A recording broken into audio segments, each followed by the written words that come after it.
ଜାମ୍ମୁ କାଶ୍ମୀରର ନିର୍ବାଚନ ଲଢ଼ିବେ ପୂର୍ବତନ ଆତଙ୍କବାଦୀ ଓ ବିଚ୍ଛିନ୍ନତାବାଦୀ। ଆସନ୍ତୁ ଜାଣିବା ଏହାର ସର୍ବିଶେଷ ଖବର ବିଷୟରେ।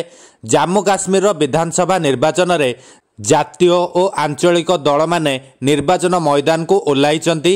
ଏବେ ପୂର୍ବତନ ଆତଙ୍କବାଦୀ, ବିଚ୍ଛିନ୍ନତାବାଦୀ ଏବଂ ସେମାନଙ୍କ ସମ୍ପର୍କୀୟମାନେ ମଧ୍ୟ ନିର୍ବାଚନ ଲଢ଼ିବାକୁ ଯାଉଛନ୍ତି।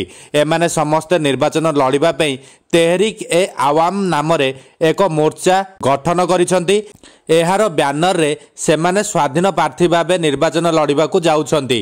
ସେପ୍ଟେମ୍ବର 18ରୁ ଅକ୍ଟୋବର 1 ପର୍ଯ୍ୟନ୍ତ 3ଟି ପର୍ଯ୍ୟାୟରେ ଜାମ୍ମୁ କାଶ୍ମୀରରେ ବିଧାନସଭା ନିର୍ବାଚନ ଅନୁଷ୍ଠିତ ହେବ।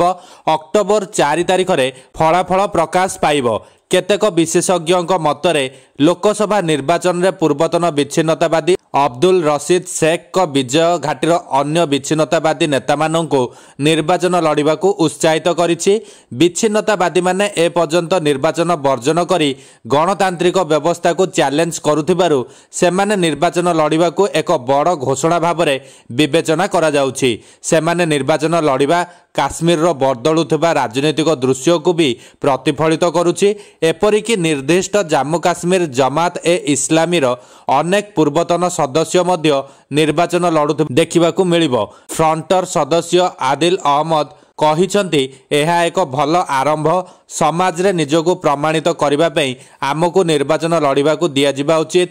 ଜଣେ ବିଧାୟକ ଅନ୍ୟମାନଙ୍କ ତୁଳନାରେ ଭଲ ସାମାଜିକ କାର୍ଯ୍ୟ କରିପାରିବେ।